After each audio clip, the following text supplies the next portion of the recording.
तुम्हारी इन ज़बरदस्तियों में हर बात में ज़बरदस्ती अच्छी नहीं होती है स्वयं। स्वयं ने उसे बाजू से पकड़कर अपनी तरफ खींचा और अपने दांत भींचते हुए बोला, ज़बरदस्ती? ज़बरदस्ती? कौन सी ज़बरदस्ती की है मैंने तुम्हारे साथ, बताओ तो। क्या मैंने तुम्हारा रेप किया है? क्या तुम्हें मोलेस्ट किया है? सीधी सी बात समझ में नहीं आती क्या तुम्हें? I said like you, I said I love you. तुम्हारी तरफ से कभी तो कोई रिस्पॉन्स ही नहीं मिला। मुझे एक बात तो बताओ, उस दिन वह आदमी कौन था जिसके सीने से लगे हुए तुम खड़ी हुई थी? मुझे तो आज तक खुद को छूने तक नहीं दिया। तुमने। निष्ठा को उसकी बातें सुनकर बहुत ही ज़्यादा गुस्सा आ गया। कोई भी हो, तुम्हें उससे क्या लेना है? मुझे परेशान करना बंद करो। क्यों हर वक्त हर कोई आकर मुझे और मेरी लाइफ को कंट्रोल करने की कोशिश करता है? ये मेरी ज़िंदगी है, मैं अपने हिसाब से इसे जीऊँगी। ये बोलकर वो क्लास की तरफ भाग गई। कॉरिडोर में आकर उसने खुद को संभाला और शांत किया। फिर चुपचाप क्लास में आकर बैठ गई। नेहा ने उसे देखा तो झट से बोली, यह तेरा और स्वयं का क्या चक्कर चल रहा है? हाँ, हमारा कोई चक्कर वक्कर नहीं चल रहा है। जब मैं वार्ड में रहती थी तब मेरा डबल सीनियर था और हम दोनों अच्छे काफ़ी दोस्त थे। बाकी कुछ भी नहीं। उसे लगता है कि मैं उससे नाराज़ हूँ तो वह मुझे मनाने की कोशिश कर रहा है। नेहा ने अपनी आँखों को छोटी छोटी करके उसे घूरा, जैसे कि वह कहना चाह रही हो कि उसे उसकी बातों पर विश्वास ही नहीं है, लेकिन फिर भी उसके कहने पर वह विश्वास कर रही है। लेकिन अब उसमें निष्ठा भी क्या कर सकती थी? उसकी तो कोई गलती भी नहीं थी। जैसे तैसे कॉलेज खत्म होने के बाद वह घर पहुंची। मूड उसका आज काफ़ी ख़राब था। उसे तो समझ ही नहीं आ रहा था कि आखिर उसकी ज़िंदगी में ये सब चल तो चल क्या रहा है। क्यों उसे कोई सुकून से रहने ही नहीं दे रहा। वो आते ही बेड पर निढाल सी लेट गई, इस बात से अनजान कि कॉलेज के ऑफिशियल पोर्टल पर उसकी और स्वयं की फ़ोटो तेज़ी से वायरल हो रही थी। इधर अध्याय के फ़ोन पर मैसेज पॉपअप हुआ। उसने वह ओपन करके देखा तो वह वही फ़ोटो थी जो कॉलेज पोर्टल पर वायरल हो रही थी। उसने उस फोटो को जूम करके देखा तो वह एकदम से हैरान सा रह गया। निष्ठा को वहाँ पर उस तरह देखना उसने एक्सेप्ट नहीं किया था। जब उसकी नज़र उस लड़ पे कर गई तब तो उसकी भौहें ही तन गई। यह वही तो था जिसकी फोटो तो प्रकृति ने उसे दिखाई थी। उसके चेहरे पर एकदम से शांत भाव उभर आए। उसने अपना फ़ोन बंद करके बेड पर फेंका और एक गहरी सांस लेकर वहीं बैठ गया। उसे तो समझ ही नहीं आ रहा था कि आखिर चल क्या रहा है। निष्ठा की तरफ से उसे कभी भी कुछ भी गलत या फिर अनयूजुअल महसूस ही नहीं हुआ था। लेकिन जो उसे दिखाया जा रहा था वह उससे बिल्कुल अलग था। लेकिन कहते हैं ना कि कई बार आंखों देखा और कानों सुना भी सच नहीं होता। यह बात वह अच्छे तरीके से समझता था, लेकिन इस वक्त उसके सीने पर एक अजीब सा दर्द हो रहा था।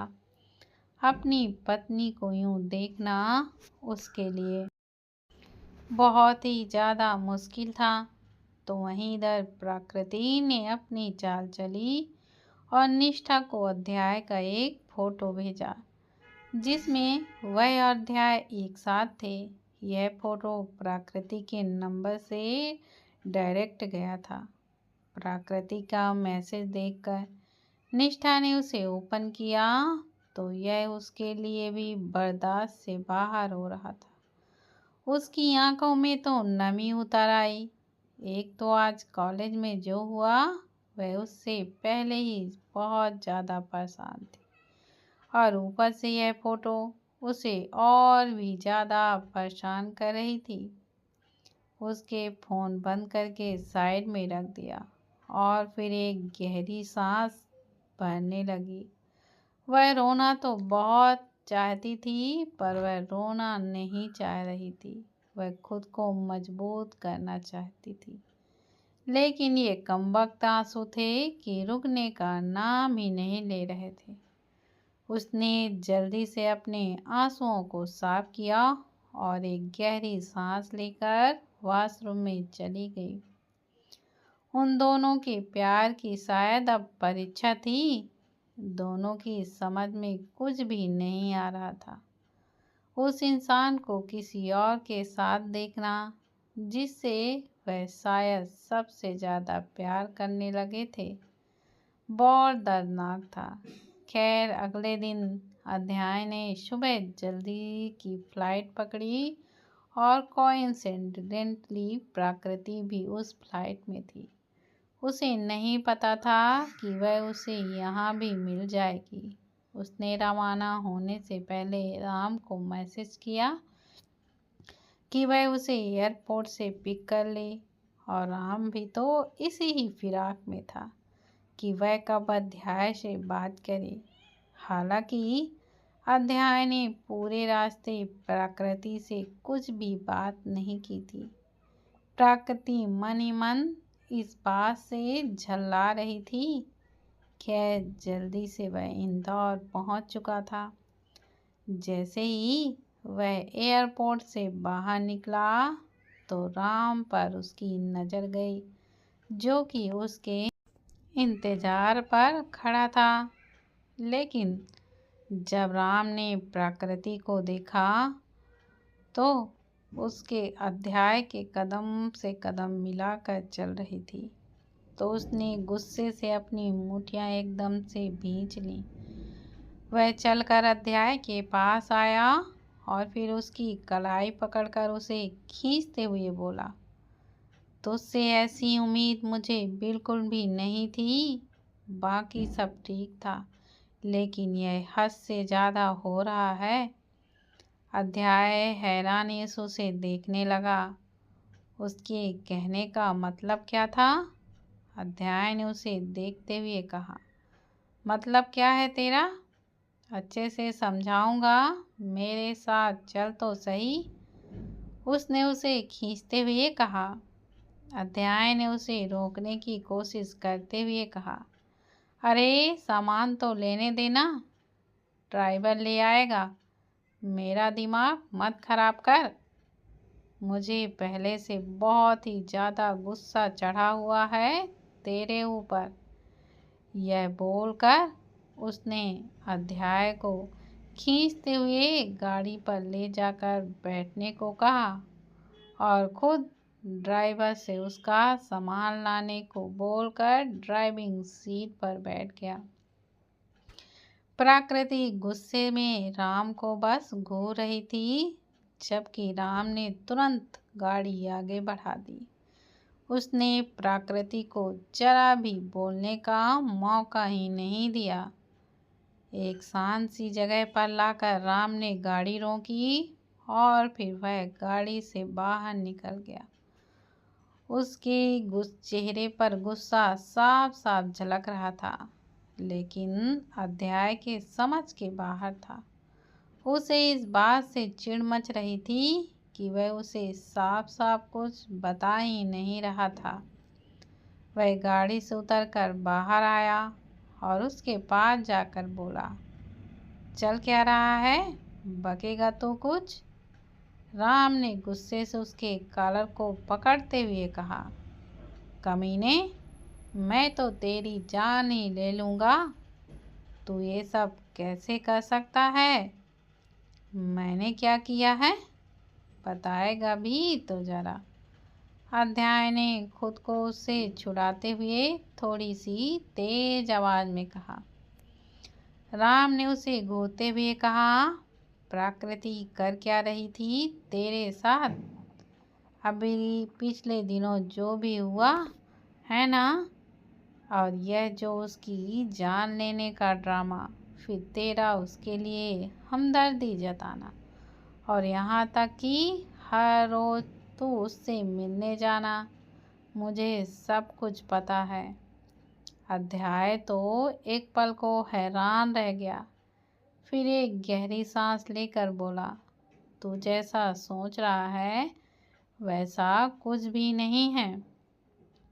राम ने एक बार फिर गुस्से से उसकी कॉलर पकड़ी और बोला, अगर ऐसा कुछ भी हुआ ना तो यकीन मान, मेरा निष्ठा से तेरा डिवोर्स पक्का है। मैं तुझे उसके साथ एक पल के लिए भी रहने नहीं दूंगा। उसकी बात सुनकर अध्याय और भी ज़्यादा हैरान रह गया, लेकिन राम ने यह बोलकर उसे हल्के से दूर झटका और गाड़ी में जाकर बैठ गया और बिना अध्याय का वेट किए गाड़ी आगे बढ़ा दी। अध्याय हैरानी से गाड़ी को जाते देखता रहा। उसने खुद से कहा, अजीब आदमी है, मैं आज तक इसका रिश्ता बचाते आया हूँ, यह मेरा रिश्ता तोड़ने की बात कर रहा है। उसने गहरी सांस ली। उसे इस बात का भी बुरा लग रहा था कि उसे हमेशा समझ जाने वाला उसका दोस्त आज उसे समझ ही नहीं रहा था। उसने फ़ोन निकालकर अपने ड्राइवर को कॉल किया और थोड़ी ही देर में उसके सामने उसकी गाड़ी खड़ी थी। वह जैसे गाड़ी में बैठा, ड्राइवर ने गाड़ी आगे बढ़ा दी। जल्दी से वह पहुंच चुका था। निष्ठा को जब पता लगा कि वह आ गया है तो उसके होठों पर एक मुस्कान आई और उसके कदम जल्दी से बाहर की तरफ बढ़ गए, लेकिन उसने तुरंत खुद को रोक लिया और फिर होठों की मुस्कान भी सिमट कर रह गई। वह प्रकृति के साथ था, यह बात याद आते ही वह एक बार फिर से दिल दुखी हो गया। अध्याय अंदर आया, लेकिन उसे निष्ठा कहीं भी नहीं दिखी। बाकी सब तो वहीं थे, तो वह कहाँ थी? थोड़ी देर बाद वहाँ बैठकर वह कमरे की तरफ बढ़ गया। जब वह कमरे में गया तो निष्ठा अपने स्टडी में लगी हुई थी। उसने गहरी सी नज़र उस पर डाली और एक लंबी सांस लेकर उसे पुकारते हुए बोला, तानी। निष्ठा ने कस करके अपनी आंखें बंद कर ली। उसने उसे कितना याद किया था यह तो सिर्फ वही ही जानती थी, लेकिन उन फोटोज को याद आते ही बुरा भी लगता। उसने धीरे से मुड़कर उसे देखा और फिर हल्के से मुस्कुराते हुए बोली, आ गया। अध्याय ने गर्दन हिला दी। हालांकि दोनों का ही मन एक दूसरे को कसकर लिपट के गले लग जाने का कर रहा था। निष्ठा ने उठकर उसके कपड़े निकालते हुए कहा, थक गए होंगे ना, आप फ्रेश हो जाइए। अध्याय भी चुपचाप फ्रेश होने के लिए चला गया। रात हो चुकी थी। सबने एक साथ खाना खाया। वानी उन दोनों को नोटिस कर रही थी। दोनों के चेहरे पर वैसे ही खुशी नहीं दिख रही थी जो वह लोग देखना चाहते थे। यूं तो अध्याय के फ़ोन आने पर से निष्ठा इतनी खुश हो जाती थी, लेकिन अब जब वह सामने था तो क्या हो गया था? उसने सार्थक को इशारा किया। सार्थक ने पलकें झपकाकर उसे आश्वस्त किया कि वह बात करेगा। खाना खाने के बाद सब लोगों का अपने अपने कमरे में जा चुके थे, लेकिन अध्याय कमरे में न जाकर टेरेस की ओर चल पड़ा। वह छत पर आया और फिर उसने अपनी पॉकेट में से सिगरेट निकाली और उसे जलाकर उसके वह लंबे लंबे कस भरने लगा। यूं तो कभी कोई भी नशा करने का बिल्कुल भी आदी नहीं था, लेकिन आज तो उसका दिल बेचैन था। तभी उसे सार्थक की आवाज़ आई, किस बात के गम में फेफड़े जलाए जा रहे हैं, हमें भी तो बताओ। अध्याय ने उसकी आवाज़ सुनी तो पीछे मुड़कर देखा। सार्थक उसके पास आते हुए बोला, हुआ क्या है? आखिर तब से नोटिस कर रहा हूँ, बड़े शांत से लग रहे हो और ऊपर से निष्ठा भी। चल क्या रहा है? अध्याय ने गहरी सांस भरी और बोला, कुछ नहीं, बस थकान है जो कि उतारने की कोशिश कर रहा हूँ। सार्थक ने हल्के से मुस्कुराते हुए कहा, यह बात तुम अपनी बुआ निष्ठा या फिर अपने माँ पापा से करते हुए ज़्यादा अच्छे लगोगे। अब वह बताओ जो कि दिल में चल रहा है। झूठ बोलकर तो वैसे भी हो ही गया तुम्हारा। अध्याय ने कुछ पल उसे देखा। सार्थक उसकी लाइफ में एक ऐसा इंसान था जो उसके लिए बिल्कुल बड़े भाई की तरह था। एक मैच्योर पर्सनालिटी जो कभी भी उसके गलत होने पर उसे सही राह दिखा देता था। उसने गहरी सांस भरकर सार्थक को सब कुछ बताया जो उसके दिल में था, जो जो शक उसे लग रहे थे, जहाँ पर खुद को गलत समझ रहा था, जहाँ वह खुद को निष्ठा का गुनहगार समझ रहा था। सब कुछ आज उसने सार्थक के आगे सब कुछ खोल कर रखा था। सार्थक ने ध्यान से उसकी बातें सुनकर कहा, और तुम्हें लग रहा है कि निष्ठा तुम्हें धोखा दे रही है क्या? सच में ऐसा ही लग रहा है? अध्याय बस उसे देखता रहा। उसने ना हाँ कहा, ना ही ना कहा। तो सार्थक बोला, तुम्हें पता है तुम्हारे जाने के बाद यहाँ पर हुआ क्या था? यहाँ प्रकृति आई थी, लेकिन जानते हो इस बार उसका सामना किसने किया? तुम्हारी पत्नी ने, पूरे हक के साथ। उसने यहाँ तक कहा कि तुम उसके पति हो और अगर वह तुम्हारी ज़िंदगी में आने की कोशिश करेगी तो वह हमेशा दूसरी औरत कहलाएगी। क्या इसके बाद भी तुम्हें लगता है कि वह तुम्हें धोखा दे रही है? उनकी कही गई बातें सुनकर अध्याय तो एकदम हैरान रह गया। उसने सोचा नहीं था कि वह ऐसा कुछ कह सकती है। तो फिर वह फोटोज और वह लड़का जो उसके सामने उसे रोजे दे रहा था, आखिर वह सब क्या था?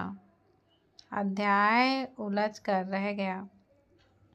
सार्थक ने उसके कंधे पर हाथ रखा और बोला, मन से कुछ भी बातें बनाने से अच्छा है कि एक बार जाकर साफ साफ बातें कर लो।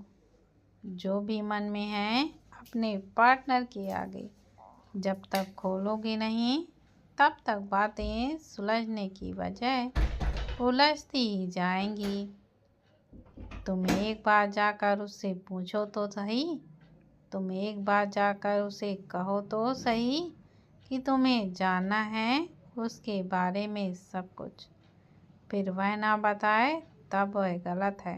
लेकिन जब तुम उसे पूछ ही नहीं रहे हो और सिर्फ देखी सुनी बातों पर यकीन कर रहे हो तो तुम गलत हो। अध्याय उसे ही देखने लगा। वो अब उसकी कही हुई बातों को सोचने लगा था।